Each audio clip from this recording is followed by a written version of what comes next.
Now, due to the varied nature and mentality displayed by these two companies from pretty much two corners of the world, the best management approach that we propose would be to utilize a hybrid approach of contingency and behavioral school of management. Looking at the facts, it can be assumed that these two companies work on different wavelengths, but are productive in the manner that they conduct their business. With that said, the behavioral school of management would ensure that the motivation of all employees is kept at a constant high, and the contingency approach would ensure that there aren't conflicting management views and the appropriate principles are employed by both Food World and Flirty.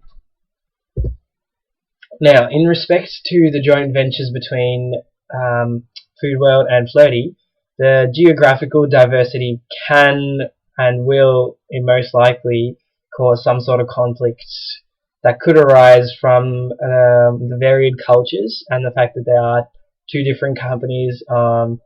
two different countries. Issues such as cultural diversity should not be taken lightly, as it could lead to disastrous effects such as lack of morale, prejudice, or even unintentional racism. Conflict is something that will be inevitable in such a joint venture, and some issues that could possibly arise would revolve around the design specifications of the drones, the time differences, and therefore the meeting productivity between the countries, the propulsion rating,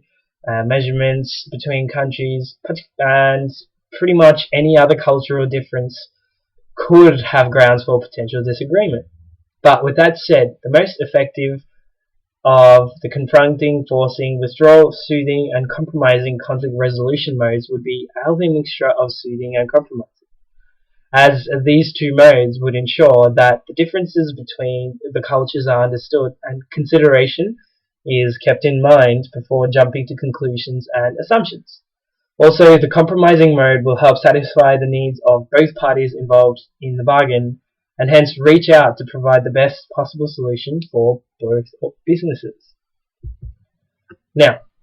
in terms of the procurement strategy and requirements for both Food World and Flirty, there are a few contracts that need to be considered. First and foremost, the technological requirements of the drones,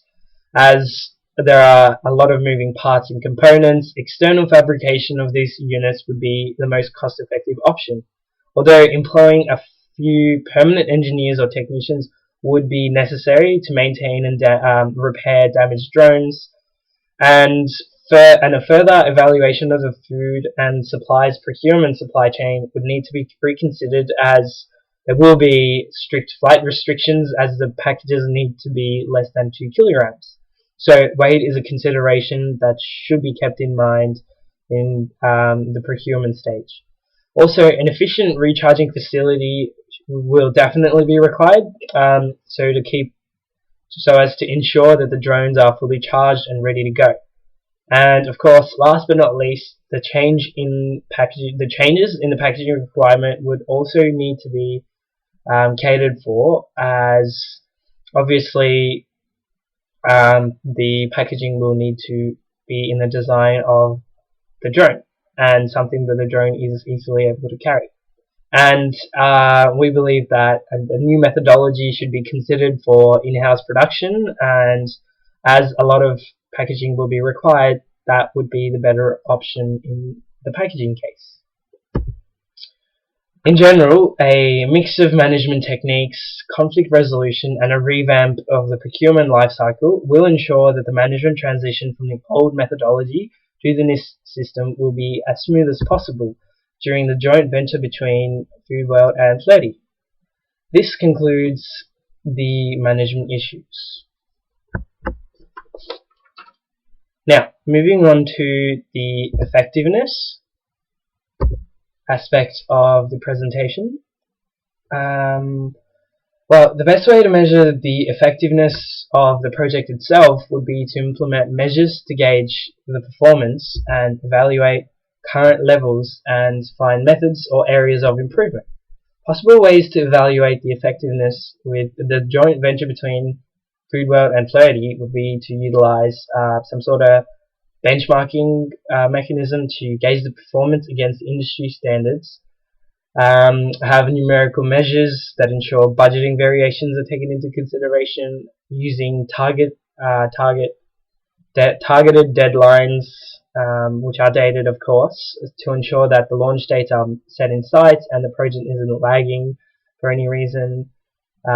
Phased milestones of meeting major tasks, and of course using key performance indicators that are relevant towards the delivery project at hand. As there are various components required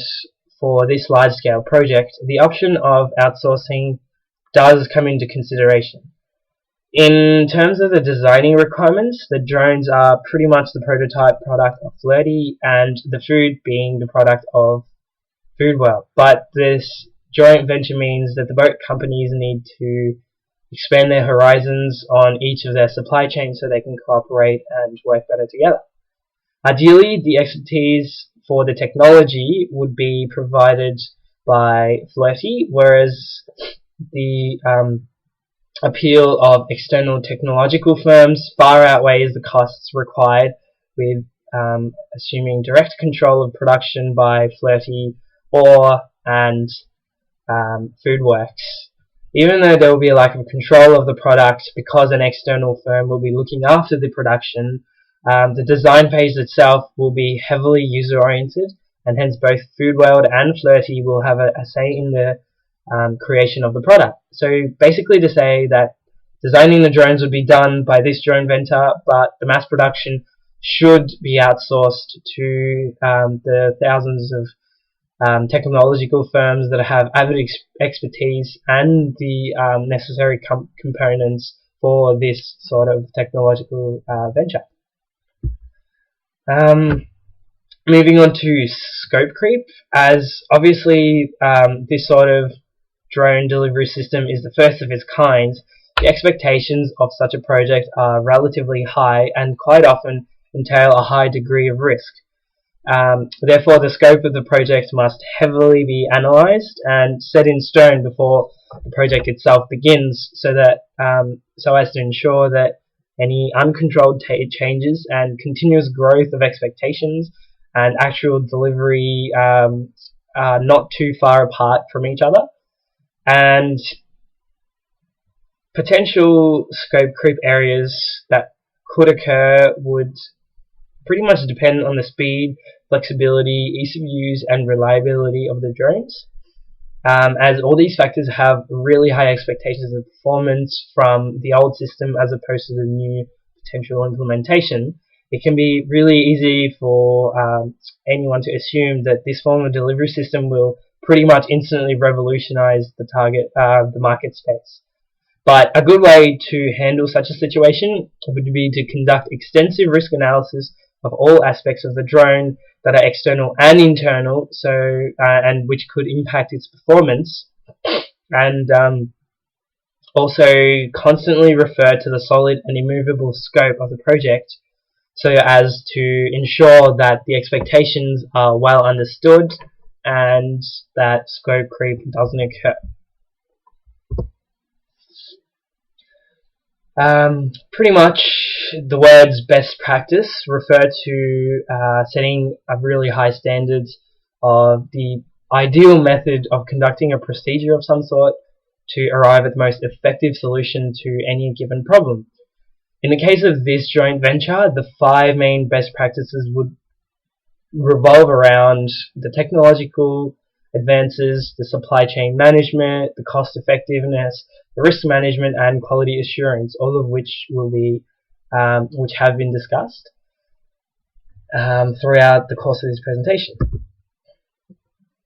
Now, the variables for success once again are embedded in the best practices previously explained, but there are various pros and cons that need to be weighed up before such benchmarks are employed. The expected advantages are that the project will run on time and within budget, within the scope to provide a quality product that will revolutionize the delivery market and hence result in long-term sustainability and advantage. This is the ideal best case scenario, so to speak, and the potential disadvantages would be that, such a project will incur a lot of meticulous and somewhat tedious tasks. Obviously, you have to be very exact in everything that everyone does, and that results in a lot of time being consumed and the project itself being very labor intensive and needing to meet all the high best practice requirements. And this could obviously resultantly become a very expensive task. In general, all of the management factors put together form a nitty-gritty project that has a great potential to flourish and become a very profitable revenue string. So long as all the factors are weighed up and considered before taking on such a large-scale project, a lot of care needs to be given to consider potential ways in which this can impact the order of business. But in general, it should be on track as long as all the management aspects are taken into consideration. Now I will pass it on to Danny.